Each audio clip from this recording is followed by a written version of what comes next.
আসসালামু আলাইকুম everyone, welcome back to my channel. আশা করছি আপনারা সবাই অনেক বেশি ভালো আছেন। আমি আলহামদুলিল্লাহ ভালো আছি।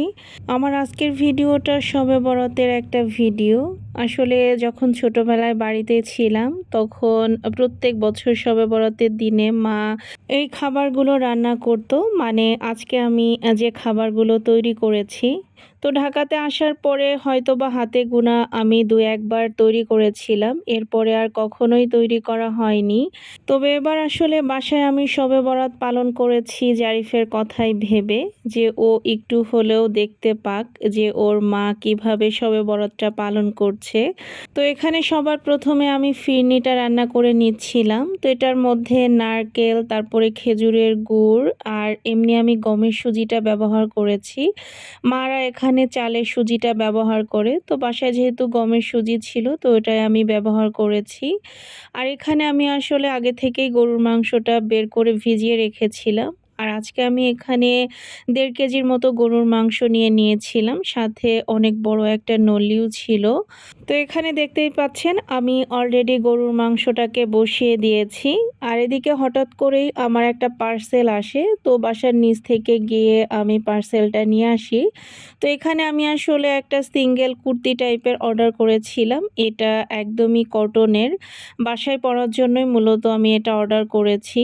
আর পেজটার নাম হচ্ছে গিয়ে কালার্স বাই আন্নি।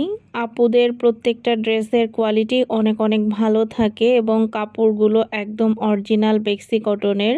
তো আমার কাছে আসলে বেশ ভালো লেগেছে, আমি প্রথমবার অর্ডার করেছিলাম। আর এদিকে আমার গরুর মাংসটা খুব ভালোভাবে কষানো হয়ে গেলে এখানে আমি ঝোলের পানি অ্যাড করে দিয়েছি, আর সাথে কিছু আলুও দিয়েছিলাম। আর আমি মাংসটাতে একটু ঝোল বেশি রেখেছিলাম, যেহেতু আমরা এটাকে চালের রুটি দিয়ে খাবো। আর এখানে আমার আটাটাও কিন্তু সেদ্ধ করা হয়ে গিয়েছে। আর এদিকে আমার এটা ছিল গরুর মাংসের ফাইনাল লুক। তো মাশাআল্লাহ কালারটা কিন্তু খুবই ভালো এসেছিল। আর এখানে আমি রুটি বানানো শুরু করে দিয়েছি। আমি আসলে বুঝতে পারিনি আটা সেদ্ধ করতে গিয়ে অনেক বেশি আটা সেদ্ধ করা হয়ে যায় এবং মাশাআল্লাহ দিলে অনেকগুলো রুটি হয়। আসলে বেশি রুটি হলে তো সমস্যা নেই, কিন্তু এই রুটিগুলো বানাতে আমার অনেক কষ্ট হয়েছে। তো এর মাঝখানে অবশ্য জারিফের বাবা বাসায় এসে ও মসজিদে চলে গিয়েছে নামাজ পড়ার জন্য, যেহেতু আজকে শবে বরাতের নামাজ ছিল।